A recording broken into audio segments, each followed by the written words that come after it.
façon, c'est normal. C'est là où ils sont. Moi, je l'ai vu. Moi, les dernières formations que j'ai faites,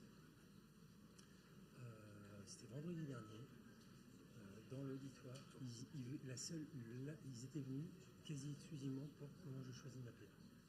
C'est une formation qui parlait de la facturation en général, mais eux, c'était comment on fait un an. Tu sens que c'est l'urgence de l'année.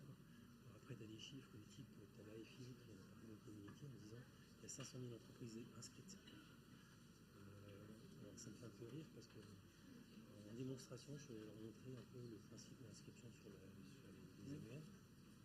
Et l'un des sujets concerne, je suis allé regarder les grosses entreprises, tu sais. J'ai fait Bouygues, j'ai fait. Bouygues, en fait, vous avez des services spécifiques parce que. Oui, mais il n'y a rien d'inscrit. Il y a fait aujourd'hui les plus grandes entreprises, il n'y en a aucune qui a fait l'inscription aujourd'hui. Comment il va? Tu veux dire des trucs nouveaux ou pas? Par rapport à quoi? Non, mais tu es inscrit. De toute façon, vous êtes devant, vous restez. Vous ne tirez pas. De toute façon, tu ne peux pas te le permettre. Hein. En tant qu'élu, ça ne fait pas. Je reste. De toute façon, si tu veux sortir, c'est te mettre dernier. Dans un coin. Je reste. Bon, bientôt pour y aller là, parce qu'on déborde un petit peu. On attend que les derniers se posent, qu'est-ce que c'est? Ouais, non, mais ça va se calmer. Le problème après, c'est que ceux qui rentrent, ils dérangent les autres. Et nous aussi d'ailleurs. Pardon?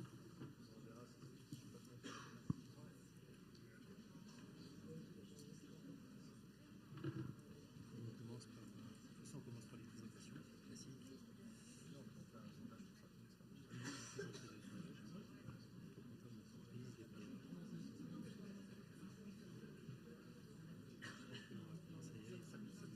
Ouais, c'est bon, là, c'est bien plus.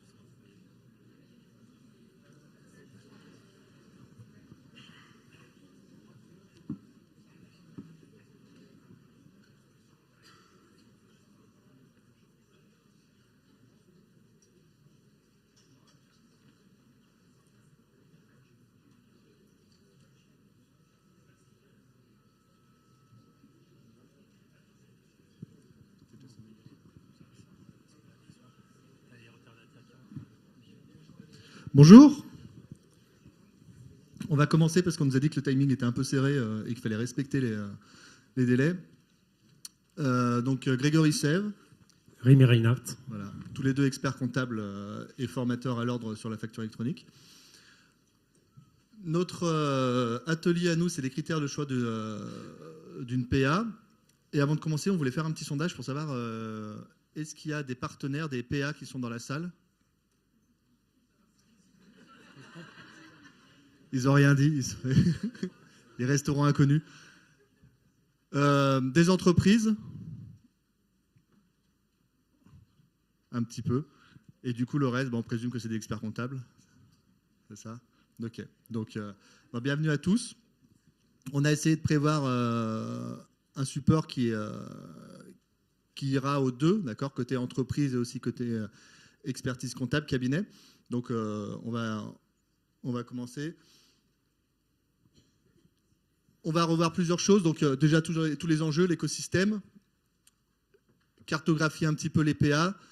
Si vous avez, comme il y a une grande majorité d'expertise de cabinet comptable, si vous avez déjà fait les volumes 1 et les volets 2, les volets 1 et volets 2, vous allez retrouver certains éléments et un peu plus de compléments également. Les éléments différenciants sur les PA, les OD et puis la PPF, la stratégie de sélection. Et puis à la fin, on fera une petite conclusion.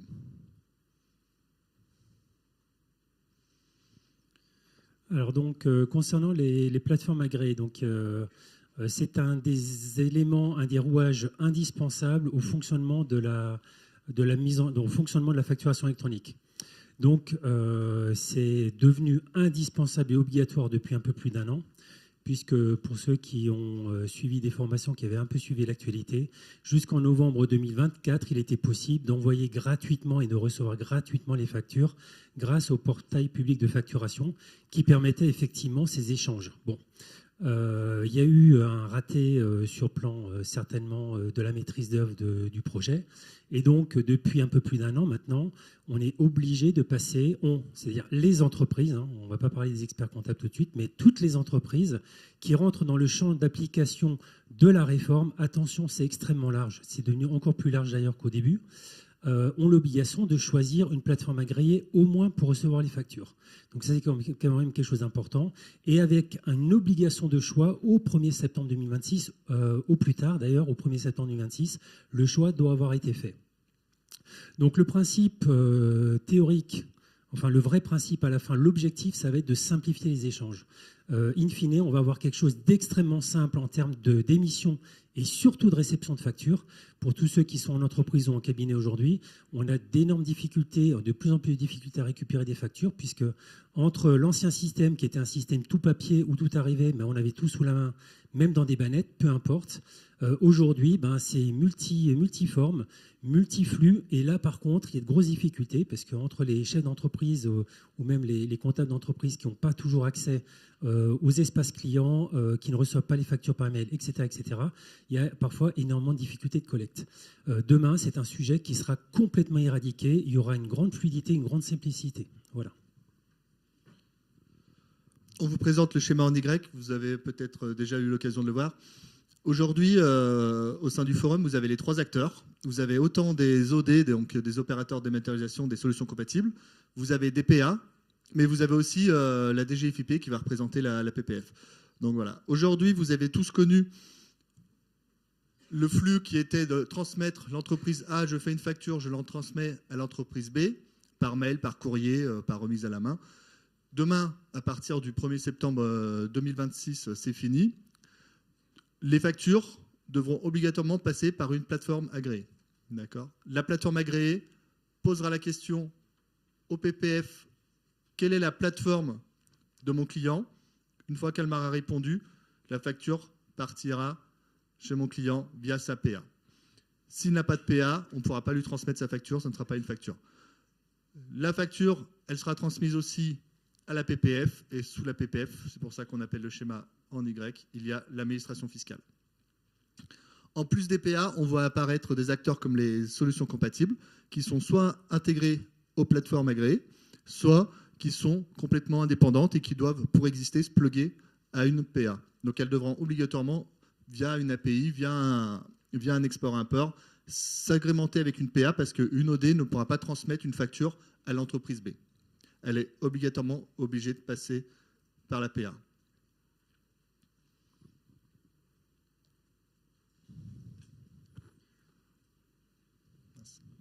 Donc, au niveau de l'écosystème, il y a quelque chose effectivement qu'il va falloir veiller, mais normalement, il n'y aura aucune difficulté, c'est l'échange des données.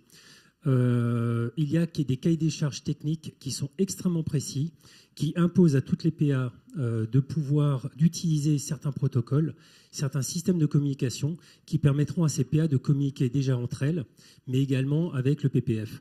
Ces mêmes PA ouvriront donc par le biais d'API des flux d'entrée venant de tous les systèmes compatibles. C'est-à-dire que, globalement, si vous avez un logiciel de facturation de caisse, tout système qui aujourd'hui rentre est défini comme un système compatible, ce système-là devra absolument avoir un accès via l'API pour pouvoir envoyer les flux.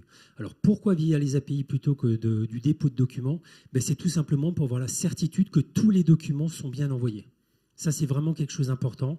Donc, la compatibilité aujourd'hui des fameux systèmes compatibles est quelque chose de fondamental. Si vous n'avez pas un système qui est en capacité de le faire demain, ça posera d'énormes problèmes pour pouvoir justement interagir avec l'APA que vous utiliserez, PA pour l'envoi des factures. Attention, je précise bien, parce que là encore, il y a des changements un peu historiques, puisque historiquement, on disait qu'il y avait une PA.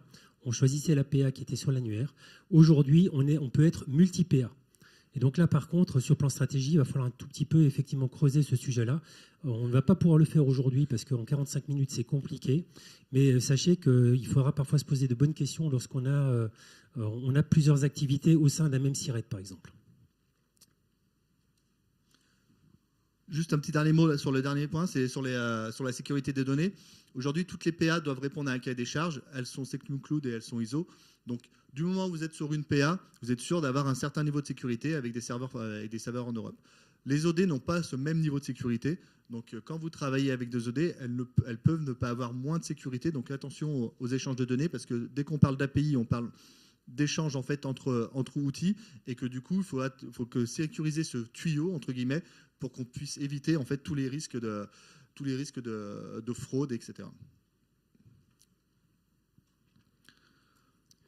Alors, concernant la réforme de la facturation électronique, cela va forcément profondément changer la structure organisationnelle administrative des entreprises.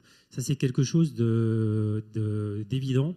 Il faudra effectivement être en capacité de produire tous les fichiers dans les délais. Et quand je dis tous les fichiers, c'est tous les fichiers. Au cours des formations que l'on anime, on met en garde les confrères et les entreprises, parce qu'on forme également des entreprises actuellement par le biais de l'IFORA, sur ces sujets-là, sur lesquels il y a effectivement des enjeux de criticité. Donc voilà, ça c'est quelque chose d'important. Et même chose, les outils numériques vont devoir évoluer de manière significative. Je l'ai dit tout à l'heure, à partir du moment où votre outil n'est pas compatible dans l'écosystème, cet outil-là ne sera pas utilisé demain. Et on avait une statistique qui disait que 4000 systèmes de caisse identifiés en 2023. Sur ces 4000 systèmes, moins de 700 disaient qu'ils allaient basculer. Donc vous avez environ 20%, un peu de 20% des acteurs qui étaient prêts à passer à la facturation électronique il y a 2 ans. Malheureusement, il n'est pas impossible que leur nombre s'effrite encore pour de nombreuses raisons et qu'à la fin, on se retrouve avec une concentration des acteurs.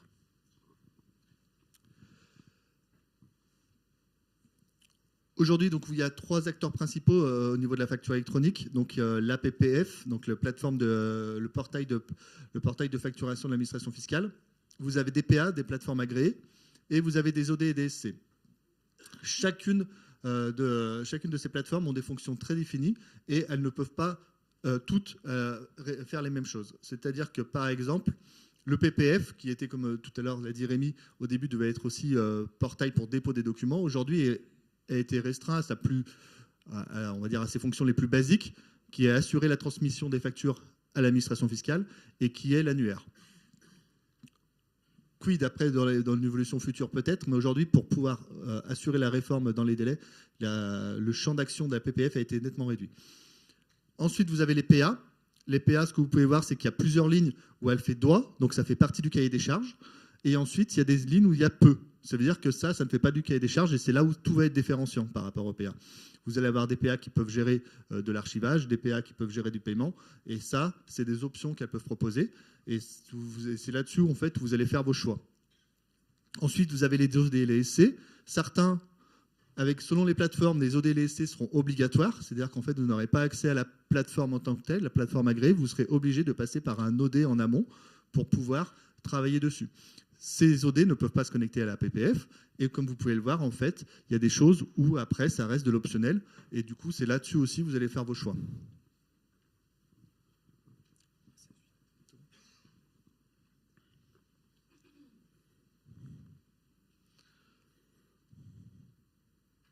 Aujourd'hui, du coup, dans une entreprise, il y a différents flux. Il y a le différent flux des achats, les ventes, et ensuite, vous avez tout ce qui est l'environnement numérique. Sur ces différents flux, ils peuvent se décomposer avec plusieurs acteurs. Par exemple, les bons de livraison sont validés par la réception. Vous avez ensuite une validation du prix d'achat, et tout ça, ça remonte jusqu'à la compta. Donc, selon ces acteurs, selon les outils, vous allez avoir possibilité de faire plus ou moins de circuits de validation. Et donc, concernant l'environnement numérique, ce qu'on précise au niveau de l'environnement numérique, c'est l'environnement numérique actuel. Parfois, il est assez facile de se dire on change de système de caisse ou de système de facturation parce que ce sont des coûts relativement faibles. Moi, dans ma clientèle, j'ai des clients qui utilisent SAP pour la facturation dans des flux d'une extrême complexité. Autant vous dire que le projet facturation électronique pour eux, avec une mise en œuvre au 1er septembre 2026, c'est plus qu'un budget, c'est beaucoup de temps, de sueur, parce qu'ils sont relativement loin aujourd'hui de l'objectif. Mais donc effectivement, au niveau de l'environnement numérique, il faut s'assurer que vos outils actuels sont déjà en capacité d'émettre. ensuite en capacité de recevoir également, puisque demain, ce seront des flux numériques, ce ne seront plus du tout des factures au format standard. Vous aurez un format mixte avec, avec du PDF et des données structurées avec, mais c'est l'un des 3 fichiers qui est prévu. Et à terme, je suppose que d'ici une dizaine d'années, ce format-là aura complètement disparu pour des raisons techniques. Voilà. On n'a peut-être pas... Pardon ? Non, le format n'évoluera pas pour une raison toute simple. Alors pourquoi les formats des fichiers ne vont pas évoluer? Ils vont s'enrichir. Ils ne peuvent pas évoluer. Pourquoi? Parce qu'on est dans une directive européenne. La facturation électronique, on va un peu revenir sur l'histoire, mais très très rapidement. La facturation électronique, c'est un projet européen qui date de 2006. Il a 20 ans aujourd'hui.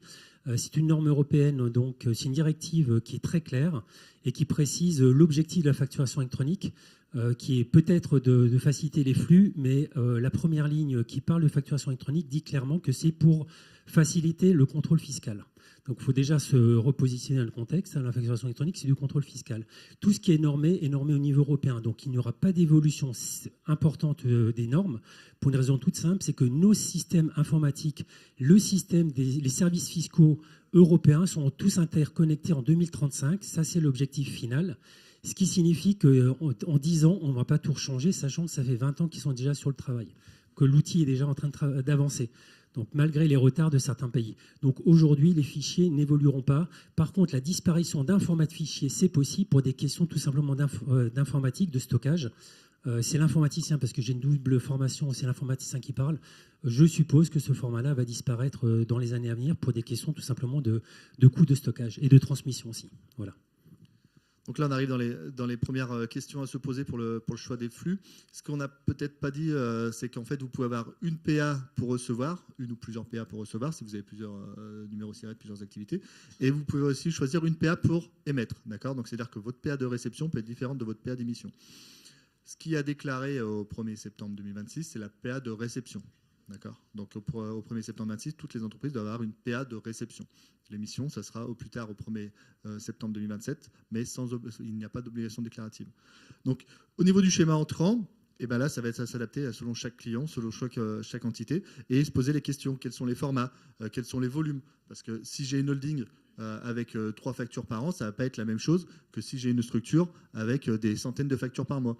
Ça va rentrer dans les considérations.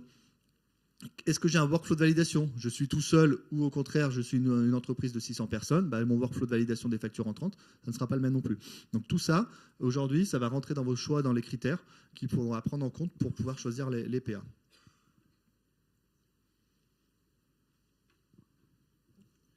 Alors, au niveau des flux sortants, ça va être la même chose. Alors, les flux sortants seront vraiment simplifiés d'ici la mise en œuvre pour votre entreprise ou pour vos entreprises clientes. Parce qu'aujourd'hui, effectivement, on a différents flux sortants, différentes catégories. Ça part dans des espaces clients, ça passe par papier, ça bascule par mail, etc., etc. Demain, il y aura un flux de sortants pour tous vos clients professionnels. Systématiquement, les clients professionnels, ça sortira vers les PA. Les cas particuliers, ce sont les non assujettis et ceux qui sont en dehors de la réforme, plutôt, pardon. Donc, ça va être vos clients particuliers. Les clients qui sont des associations qui ne rentrent pas dans le champ d'application de la réforme. Attention, il y a des associations qui rentrent dedans. Donc voilà, ça ce sont. Et les entreprises internationales pour lesquelles il faudra continuer à envoyer des factures sur les formats classiques aujourd'hui, même si vous devrez envoyer les informations de facturation par le biais de la facturation électronique dans un deuxième flux. Donc voilà, donc demain, on va avoir vraiment une simplification par rapport au système aujourd'hui. Par contre, en termes d'analyse, aujourd'hui, l'une des questions, ça va être quels sont les outils utilisés. Utilisons-nous plusieurs systèmes de facturation, par exemple, pour une même entreprise? Ça peut arriver. Est-ce que c'est un système centralisé? Beaucoup de questions devront se poser sur l'organisation telle qu'elle existe aujourd'hui. De plus, on n'a pas parlé aussi du public. Donc le public, il y a Chorus Pro qui va continuer et vous n'aurez plus à déposer les factures sur Chorus Pro à la main. Vous aurez aussi à placer par les plateformes qui seront en API directement avec Chorus Pro. Si vous faites du 100% public, vous pouvez envisager comme PA, par exemple, uniquement Chorus Pro, sur lequel vous pourrez faire toutes vos démarches.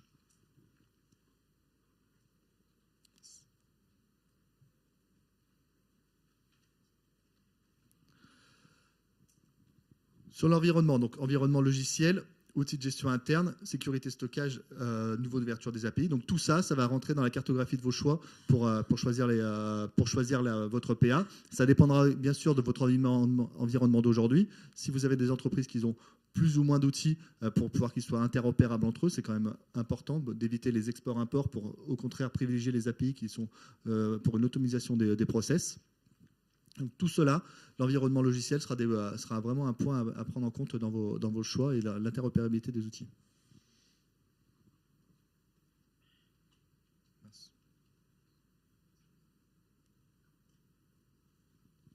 Donc là, c'est plutôt un slide qui concerne on va dire plus les experts comptables, puisque l'idée, c'est quand même de faire une cartographie de la clientèle des cabinets.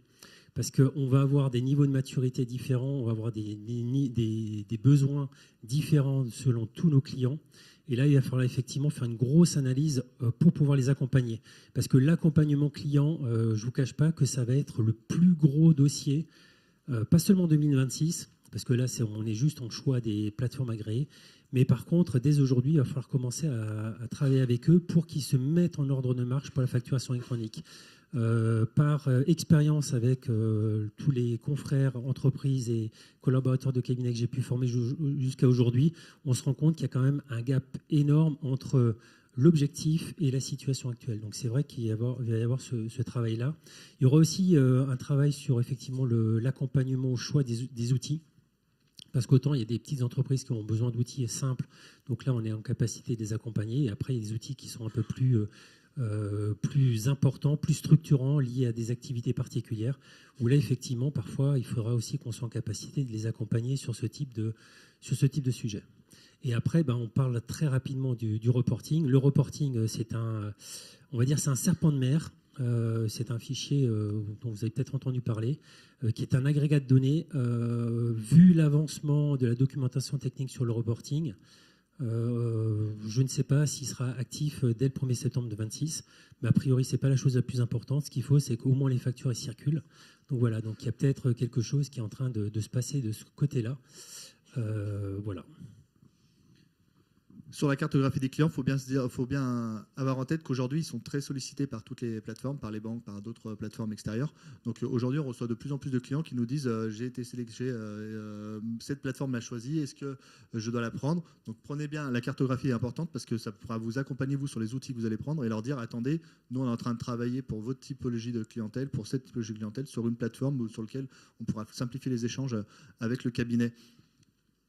Alors d'autant plus qu'aujourd'hui on dit qu'on peut avoir deux plateformes, hein, et c'est même d'ailleurs nos partenaires informatiques, nos partenaires techniques qui sont venus les premiers sur ce sujet de multiplateforme, parce que quand vous avez une plateforme, vous avez un contrat, quand vous avez deux plateformes, vous avez deux contrats, et donc vous doublez les coûts. Donc il faut être un tout petit peu vigilant effectivement en termes d'accompagnement. Moi j'ai déjà un client qui m'a dit qu'il avait choisi par le biais de sa banque une plateforme.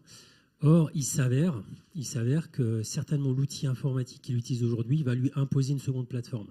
Donc j'attends de voir comment ça va se passer. Il a réagi trop vite par rapport à l'actualité. Il m'a dit, de toute façon, il faut. Oui, il faut, d'accord, mais bon, si c'est payé 2 fois le même service parce que vous avez des durées d'engagement contractuelles, ça va être dommage. Voilà. Donc, malgré le fait que j'ai quand même pas mal averti mes clients sur ces sujets-là en leur disant surtout, vous ne faites rien, vous ne touchez à rien en attendant que je puisse vous accompagner individuellement parce que chaque client, il faut revoir, je parle pour les cabinets, c'est quasiment du sur-mesure pour les clients. Après, on va pouvoir faire des grandes catégories, mais il va falloir vraiment, en termes d'accompagnement, être extrêmement vigilant.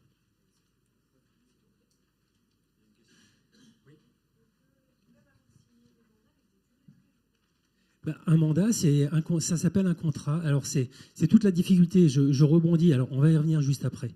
Mais effectivement, vous pouvez avoir des durées d'engagement. Et ces durées d'engagement sont extrêmement longues. Rien n'interdit de se retrouver avec un contrat de 36 mois avec une PA. Vous voulez changer 2 mois après, c'est trop tard. Vous allez payer 36 plus à la deuxième PA. Il faut comprendre que c'est quelque chose d'important sur lequel on insiste beaucoup. Alors, lorsque dans les contrats de prestation de services entre professionnels, la durée maximum autorisée est 36 mois. Ce n'est pas des particuliers. Et 36 mois, si vous ne faites pas attention, vous êtes piégé.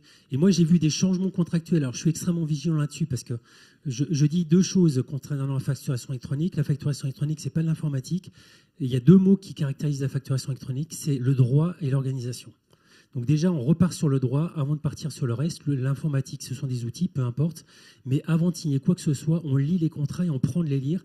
Et si on a du mal à les comprendre, on s'est fait expliquer, et parfois même par des juristes. Parce que les tournures de phrases, moi j'ai essayé de comprendre une tournure de phrase sur un contrat d'un partenaire, c'est coton. Sincèrement, ça a été écrit de manière tellement subtile qu'il y a des surprises à attendre derrière. Voilà. Donc, au niveau de la couverture réglementaire, on parle rapidement de la structuration. On a abordé ce sujet tout à l'heure. Il y a 3 formats de fichiers. Donc, l'UBL, le C2I et le FactureX. Ce sont des formats qui sont imposés par la norme européenne. Donc, ça ne bougera pas. La seule possibilité, c'est éventuellement des champs supplémentaires dans ces formats-là, puisque ces structures-là, ces structures de fichiers permettent de rajouter de l'information. D'accord ? Donc, ça, c'est possible. On peut rajouter de l'information au fur et à mesure des demandes. Alors, vu ce qu'on doit transmettre au niveau facturation électronique, le niveau de détail, ils vont peut-être, on va dire, détailler un peu plus les informations qui sont dans des champs commentaires aujourd'hui. Mais là, il y aura une grosse évolution à attendre. Ça, c'est donc les 3 formats pour l'invoicing.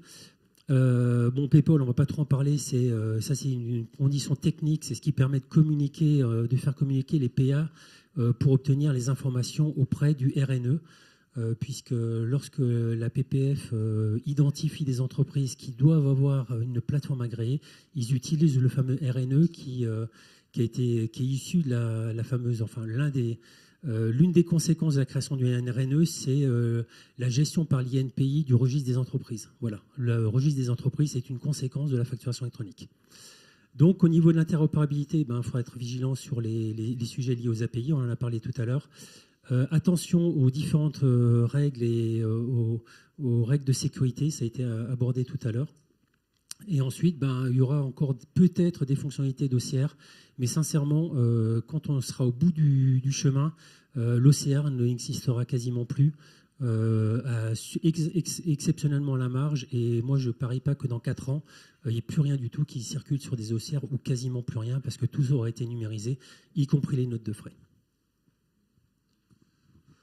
Voici ici les différents critères. Donc vous en avez beaucoup. Ils sont à priorité. C'est tout ça. C'est à vous de mettre la priorité sur ceux qui vous paraissent le plus important. Vous pouvez avoir autant des critères de coût, de connectivité, de sécurisation, de connectivité. Vous avez aussi des critères qui peuvent être aussi la politique éthique, le côté écologique, la tarification. C'est quand même des éléments importants. Des plateformes peuvent être forfaitaires, des plateformes peuvent être au volume. Donc ça peut être. C'est là-dessus aussi, il faut apporter son analyse. Il est important, c'est aussi le dernier point, c'est quelles sont les conditions pour changer de plateforme. Comment je peux changer de plateforme si celle-ci ne me convient pas? On a parlé tout à l'heure de la durée d'engagement, mais il y en a d'autres.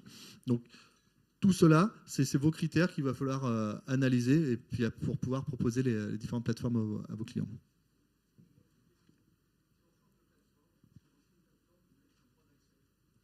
Alors, il y a une procédure de changement de plateforme il y a une procédure qui existe. Si on la déroule, il faut un peu plus d'1 mois. On peut considérer 5 semaines entre une demande de changement de plateforme et l'autorisation du changement de plateforme. Mais attention, ça, c'est une demande de changement administratif. C'est-à-dire, administrativement, vous demandez à changer de plateforme. Contractuellement, vous regardez ce qu'il y a dans votre contrat. Il y a vraiment quelque chose qui n'a jamais été... Les aspects contractuels sont souvent mis sous le tapis. Pardon ?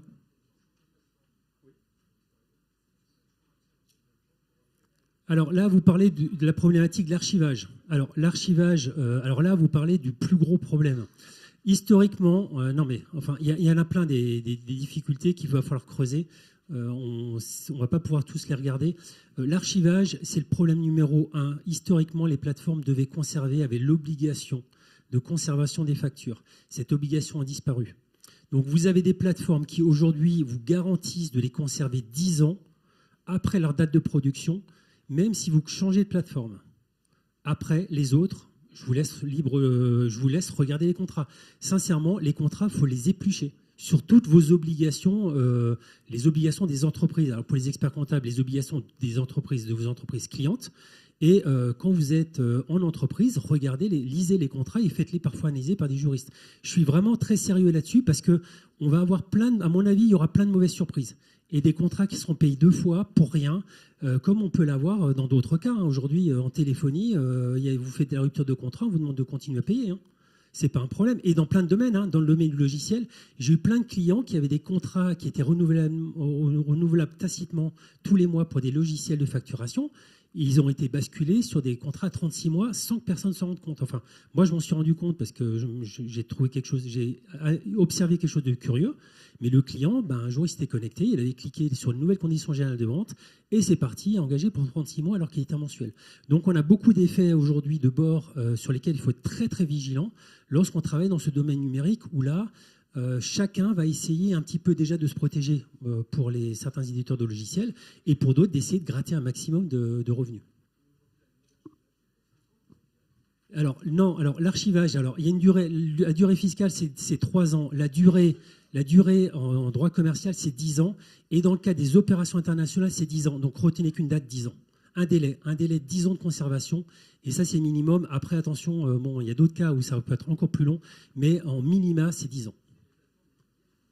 Non, ils n'ont pas d'obligation. Non, non. Et c'est pour ça. Pardon? Alors, au minima, c'est 3 ans, mais c'est tout. C'est-à-dire, et encore, attention, parce qu'il y a des bruits qui courent. J'ai entendu une PA critiquer d'autres PA en disant qu'elles n'avaient pas de durée de conservation minimum. Donc là-dessus, j'ai pas. C'est extrêmement long. Pour l'instant, je suis en train d'analyser les premiers contrats que j'arrive à obtenir. Parce que pour analyser des contrats, il faut les obtenir déjà. Donc je peux vous garantir que c'est chaud. Hein. Ils ne communiquent pas beaucoup. Et même entre eux, on constate qu'il y a une forme d'omerta. Ils ne parlent pas de beaucoup de choses. Donc, avant de signer des PA, il faut être un petit peu vigilant. Oui. Ils sont en forte concurrence, oui. Oui, mais ça, c'est évident. Mais derrière, il y aura plein de conséquences pour les entreprises. Aujourd'hui, le nombre de PA qui est de, tout à l'heure, on vous a dit 102 qui sont agréés. Il y en avait 112 en cours d'agrément. Aujourd'hui, quand on compare, par exemple, aux Italiens, on a un nombre de PA qui est nettement supérieur à ce qu'ils ont eux. Donc, et le marché, on peut dire qu'il est peut-être plus gros ou pas, mais au bout d'un moment, ça va se concentrer, il y a des chances. Donc, quand vous faites vos choix de PA, faites bien attention à ne pas choisir, par exemple, la PA pour lesnuls.com parce que c'est la moins chère. Et voilà, donc ça, elle n'existe pas. Mais voilà, donc faites bien vos choix sur des PA qui sont sérieuses, qui ont des moyens pour éviter. Sur l'archivage, tout à fait, hein, on l'a dit, ça dépend vraiment des contrats contractuels. Vous pourrez peut-être les télécharger, les stocker chez vous. Ça n'empêchera pas. Ça ne veut pas dire que c'est chaque PA, vous en avez 40, je crois, aujourd'hui qui sont ici. N'hésitez pas à les poser vos questions, parce que là-dessus, vous avez un choix pour pouvoir comparer avec tous les éditeurs.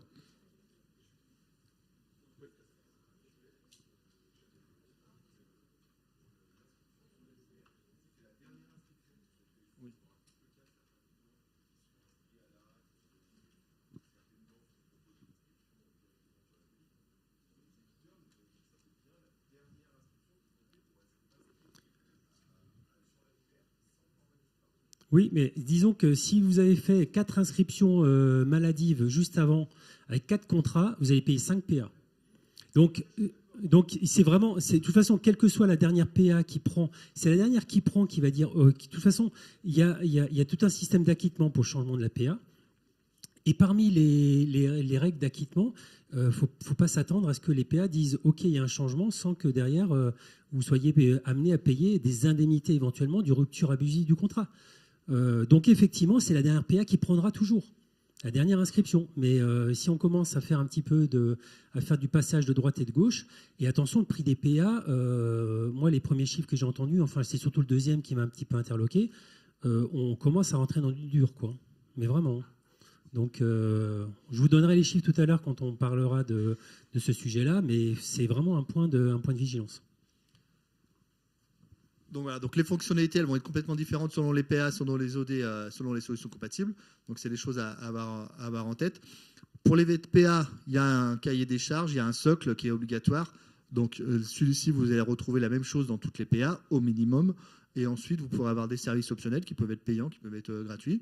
Ou alors, vous pouvez avoir en amont des PA, les PA peuvent être gratuites et vous pouvez avoir des OD ou des SC, des ODSC qui sont par contre obligatoirement payant.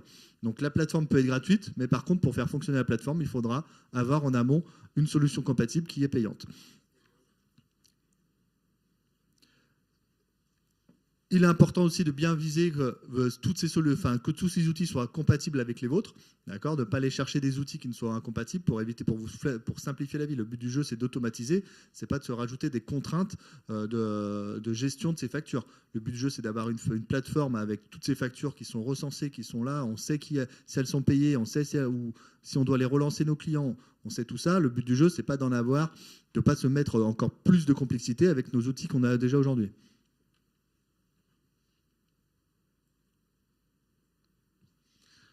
Tout ça, ça peut être des offres complémentaires, de l'analytique, du reporting, des tableaux de bord décisionnels. Ça va vraiment dépendre. Et c'est pareil, si vous avez une seule PA pour le cycle achat et le cycle vente, ou si vous en avez plusieurs, pour agrémenter toutes les données, ça ne sera pas le même niveau de complexité.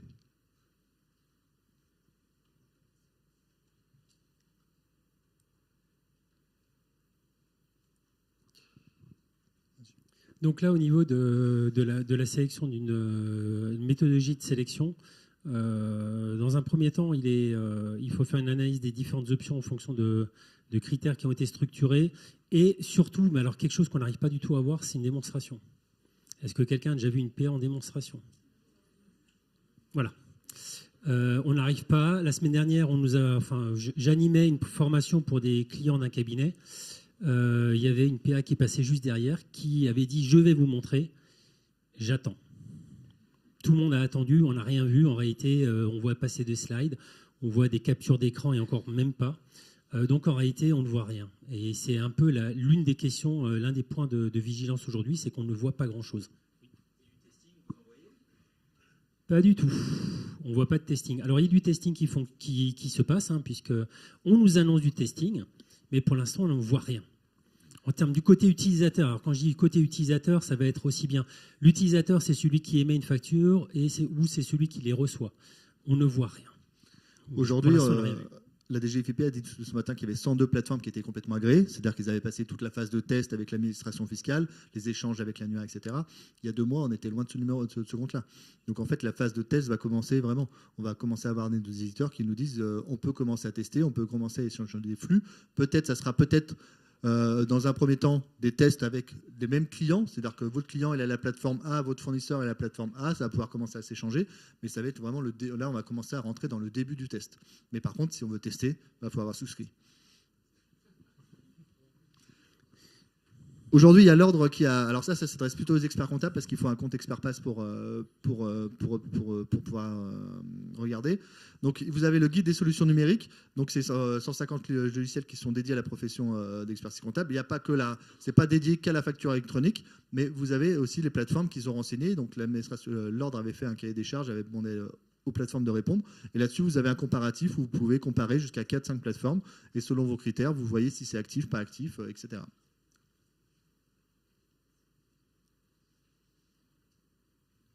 Bon, au niveau des critères de choix numériques, on a déjà pas mal baillé le sujet sur la nécessité d'identifier les besoins. Identifier la capacité d'intégration à tout l'écosystème. Et dans tous les cas, les problématiques de sécurité. Alors, juste très rapidement, l'obligation d'accès les PA, on ne peut y accéder que de manière très sécurisée puisqu'il faut une double authentification. Alors, ça signifiera qu'il y aura pas mal d'adaptations sur les systèmes informatiques parce que quand vous voudrez envoyer des factures, il faudra que la machine à partir de laquelle l'envoi se fait, si vous le faites par le biais d'API, il faudra des tokens sur les machines. Si vous voulez les recevoir, c'est pareil. Et après, se posera la question de la profession comptable dans cet écosystème.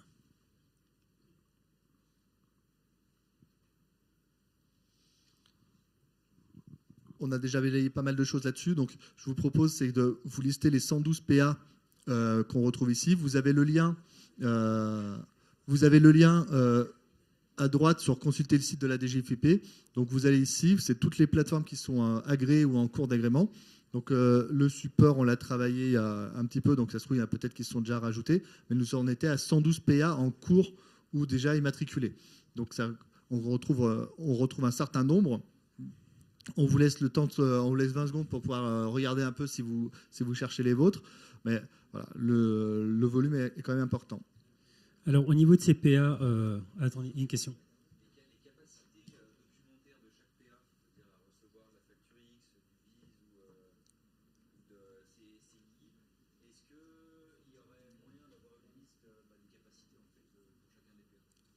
Alors, toutes les PA respectent le cahier des charges, donc elles sont en capacité de recevoir chacune les 3 formats de facture.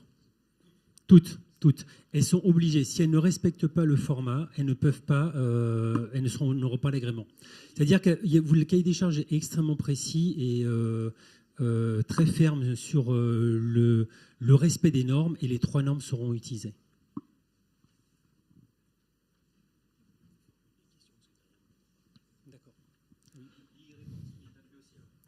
Alors, la question est si l'e-reporting est inclus dessus. Oui, l'e-reporting sera inclus dessus lorsqu'il sera complètement défini. Voilà. Dans sa forme technique, parce qu'il y a des définitions, mais elles sont aujourd'hui... Le reporting est défini sur le plan sémantique, mais il y a aujourd'hui encore des problématiques de génération du fichier, et une partie de la norme technique ne semble pas définie. Enfin, je regarde régulièrement cet aspect-là, mais je ne l'ai pas vu.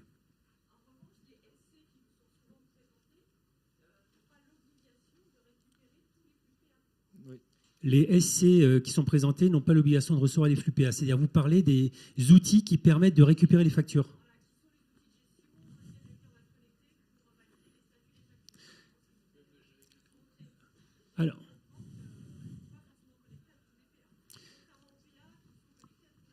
Alors là-dessus, il y a quand même un point, ça c'est un point de vigilance, ça fait partie des éléments de choix.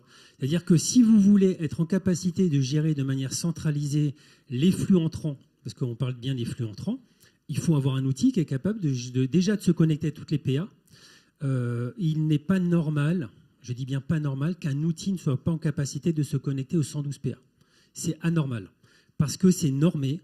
Donc quand il y a une norme, c'est une norme, c'est pas 2 normes, on ne leur demande pas la lune, on leur demande de respecter un seul cahier des charges. Donc par contre, vous aurez 2 cas, vous aurez des cas de logiciels qui refuseront d'envoyer par une autre PA des factures que vous émettrez. Là-dessus, non. Enfin là après, c'est l'indépendance numérique. Faites attention aux problématiques d'indépendance numérique, réfléchissez à ce que vous faites. Il me semble utile et nécessaire d'être en capacité de dissocier les différents acteurs. Parce que la difficulté, c'est que si un jour on veut changer, parfois on sera obligé de tout changer en même temps, ou plutôt certains éditeurs vont chercher à nous verrouiller. Donc effectivement, toutes les SC, tous les services, tous les systèmes compatibles qui émettent doivent être en capacité d'émettre sur toutes les plateformes. Et de manière simple, par le biais de tokens, c'est-à-dire sans être obligé d'ouvrir une session manuelle. Ça, c'est inacceptable que ça puisse fonctionner comme ça. Sinon, il faudra se poser la question de l'utilité de cette plateforme. D'accord, du moins de sa stratégie qui n'est pas forcément la nôtre. Ensuite, on a également en réception, on vient d'en parler, il faut être en capacité de tout recevoir de toutes les PA, parce qu'il va y avoir un jeu extrêmement vicieux d'un certain nombre d'acteurs numériques qui sera de voir passer tous les flux. Ils recherchent ça. Là-dedans, vous avez de tout. Vous avez des gros cabinets d'expertise comptable, vous avez des éditeurs de logiciels de compta, des éditeurs de logiciels de facturation. Vous avez des éditeurs d'OCR qui, sans la facturation électronique, disparaissent. Parce que demain, l'OCR, pour moi, ce sera moins de 10% des volumes passeront à l'OCR. Et encore, à terme, on sera dans les zéros, 0, quelque chose, pour plein de raisons. Donc les acteurs qui aujourd'hui ont un gros marché là-dessus, demain, s'ils n'évoluent pas, ils disparaissent. Donc, on a un environnement qui aujourd'hui est extrêmement agressif parce qu'il y en a certains qui jouent leur survie, d'autres qui voient un marché s'ouvrir à eux et un marché extrêmement captif parce que vous avez une obligation. Quand je dis l'obligation pour une entreprise de se créer au 1er septembre 2026, même une auto-entreprise, c'est je crée mon auto-entreprise, je choisis une PA. C'est-à-dire je choisis un acteur privé, c'est-à-dire que je ne crée pas ma boîte à zéro. L'évolution, elle est fondamentale. Il faut vraiment comprendre d'où on part. Et si vous créez une boîte avec un engagement de 36 mois, donc il va y avoir une évolution quand même dans la relation, dans la création d'entreprise qui, à mon avis, pourrait avoir un frein. Parce que quand on commence à vous dire qu'il faut payer X euros tous les mois pour être capable de recevoir des factures et ensuite de les envoyer, donc il faudra encore les outils pour les envoyer, je pense que ça va freiner un peu. Aujourd'hui, il ne faut pas hésiter à retrouver le slide tout à l'heure qu'on a montré pour les différencier les PA et les OD. Voilà, les PA, il y a un cahier des charges qui a été normé par l'administration fiscale. Et les OD n'ont pas de cahier des charges. Donc elles peuvent choisir aussi de se travailler qu'avec une seule PA. Ça sera après à vous de voir dans vos choix. Même si sur le principe, on va dire, intellectuel, elles doivent pouvoir... technologiquement, c'est possible. Après, il y a la volonté. Donc, il ne faut pas hésiter à aller voir le support tout à l'heure qu'on a vu pour comparer les différentes. Sur les plateformes, vous pouvez voir qu'il y a différentes origines. Bien sûr, il y a des françaises, mais le marché intéresse aussi l'Europe et aussi le mondial. C'est-à-dire qu'on voit aussi une plateforme qui est présente en Australie. Aujourd'hui, comme l'Italie, l'Espagne, le Portugal ont déjà la réforme en cours, en fait, leurs plateformes ont pu être facilement adaptées pour pouvoir arriver sur le marché français. Tout à l'heure, Rémi vous a déjà cité les grandes familles. Voilà. Donc, vous les retrouvez, des documentaires, il y a des cabinets comptables. Il y a des serviciels, il y a des bancaires, bien sûr, et il y a de l'industrie. C'est-à-dire, par exemple, il y en a qui sont spécialisés dans les pharmacies. Et voilà.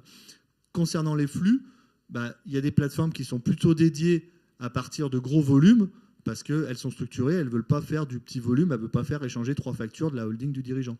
Donc ça, voilà. Donc là-dessus aussi, ça peut être, si vous avez des gros volumes, il y a des plateformes qui seront plus adaptées, même si elles doivent toutes être capables d'accepter ça. Exactement.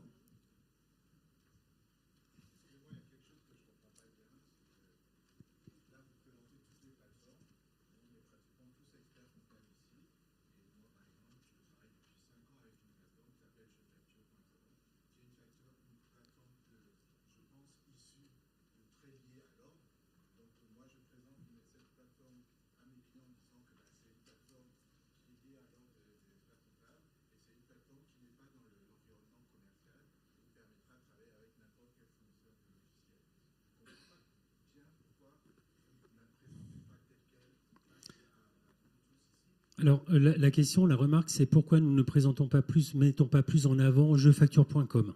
Voilà. Alors, pour une raison très simple, c'est que c'est un marché concurrentiel, que l'on n'a pas à favoriser un acteur parmi d'autres. Maintenant, pour tout vous dire, maintenant on va passer sur mon choix à moi, jefacture.com, pour des questions de budgétaire, de gestion et surtout de simplicité. Voilà. Je veux pas parce que tout simplement, voilà, c'est mon choix à moi. C'est un choix personnel, hein, attention, hein, c'est pas, voilà. Mais comme monsieur, effectivement, c'est le choix de la profession. C'est la plateforme de la profession, c'est le pendant de Je déclare qui nous a permis d'avoir des coûts de transmission extrêmement faibles depuis 25 ans maintenant. Voilà. Donc, mais je ne fais pas de commercialité, je dis simplement c'est un choix qui est lié à une étude qui est la mienne. Chacun doit faire sa propre étude pour savoir ce qu'il doit faire. Voilà. Il y a le caractère indépendant, mais vous allez voir qu'on va vite rebondir sur ces problématiques-là dans la foulée.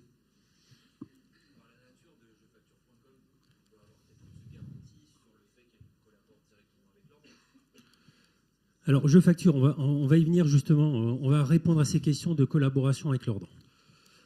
Alors maintenant, un certain nombre de points de vigilance. Il y a 2 points de vigilance, 2 catégories de vigilance. On va parler vigilance cabinet avec vigilance entreprise, puisque on est dans 2 écosystèmes qui sont interdépendants lorsqu'une entreprise travaille avec un cabinet. Donc on a un certain nombre de choses sur lesquelles il faut être extrêmement vigilant sur les PA des clients. Il y a 3 points. Les aspects contractuels, je n'ai pas arrêté d'en parler. C'est le point fondamental, d'accord ? Pourquoi ? Parce que c'est là-dessus que vous allez vous retrouver avec des durées d'engagement auxquelles vous ne vous attendez pas. D'accord ? Et aussi des conditions, on va dire, d'accès qui peuvent être limitées pour les cabinets. Et aujourd'hui, moi j'ai lu des conditions générales de vente de plateformes. L'expert comptable n'est pas décrit. Donc la question, c'est si on doit récupérer des documents auprès de la plateforme utilisée par le client, ça signifie qu'il faut un autre contrat. Dans tous les cas, il faudra un deuxième contrat. La question, c'est à quel prix ? Là, je n'ai pas de réponse. Hein. Donc c'est un point fondamental. C'est-à-dire quand des gens vous vendent des plateformes, aujourd'hui, c'est un contrat bipartite. Il n'est jamais tripartite. En tout cas, ceux que j'ai vus, ils ne sont jamais tripartites. D'accord ? Particularité de JeFacture tout à l'heure, on en a parlé, vous regarderez. Les aspects tarifaires. Alors les aspects tarifaires, jeudi dernier, j'ai cru que j'allais tomber de ma chaise, mais il y avait environ 200 personnes qui allaient tomber de leur chaise, qui sont tombées de leur chaise en même temps. Aussi bien les collaborateurs du cabinet, les associés et les clients présents, parce qu'il y a une plateforme qui a annoncé son tarif mensuel. Donc j'ai vu un tarif mensuel, donc a priori flux limité à 20 €. Donc ça c'est ce que j'ai vu arriver dans mon cabinet en termes de propositions. Voilà. Deuxième tarif, celui qui a été annoncé la semaine dernière, 150 € par mois. Alors, à 150 € par mois, vous prenez le cas d'une petite entreprise qui, en septembre 2026, aura quelle obligation ? Récupérer 3 factures : téléphonie, l'énergie, les fluides.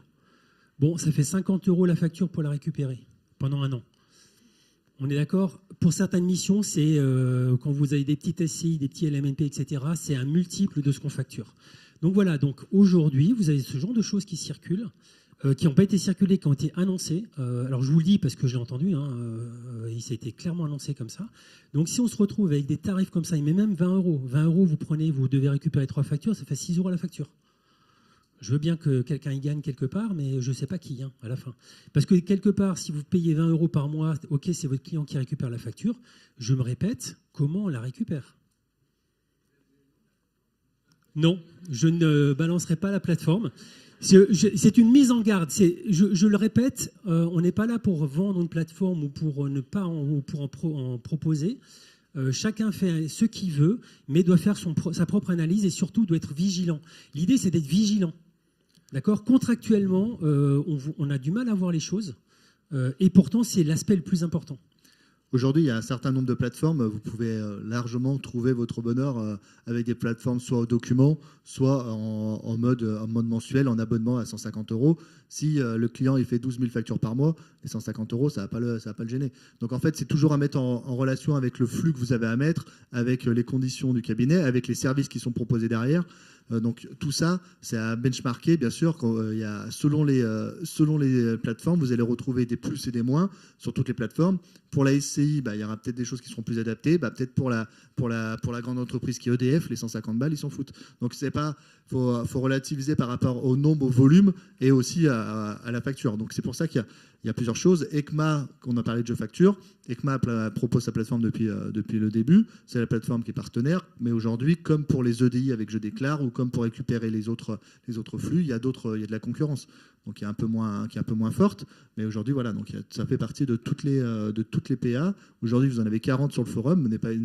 N'hésitez pas à les poser vos questions pour pouvoir regarder. Aujourd'hui, en tout cas pour ma part, j'ai du mal à penser qu'on peut travailler qu'avec une. C'est impossible. Le monologiciel, ça sera impossible. Enfin, pour ma part, je parle. Ça sera impossible de se dire je vais travailler qu'avec JeFacture, qu'avec une autre. Pour moi, c'est impossible.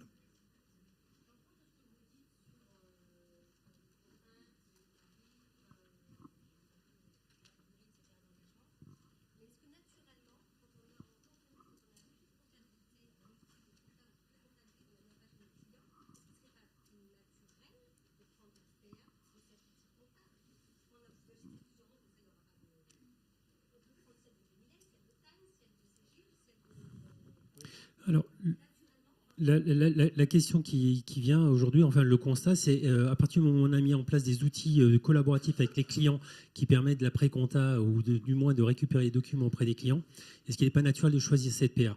C'est un choix cabinet. C'est une question de stratégie. Est-ce que cette PA demain vous apportera tout ce qu'il faut au juste prix? Je n'ai pas la réponse. C'est une étude contractuelle. Si demain, votre logiciel de pré-compta, il vous dit aujourd'hui, il vous le facture 5 € par mois, et que demain, il vient et il vous fait une SILAE à 50 € par mois, je pense que par dossier, ça va commencer à piquer en termes de coûts. Donc en réalité, quand je dis qu'il faut être extrêmement vigilant, c'est qu'aujourd'hui, la politique tarifaire est très très mal décrite. Oui.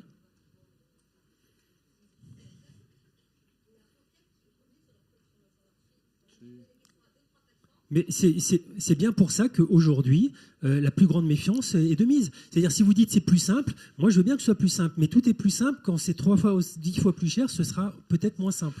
On va accélérer mais on va essayer d'accélérer. Ouais, pour les entreprises, donc bien sûr, faites attention, c'est dans vos choix, ça va être votre environnement qui existe déjà, de bien prendre en compte cet environnement-là, prendre des outils qui soient interopérables avec vos outils.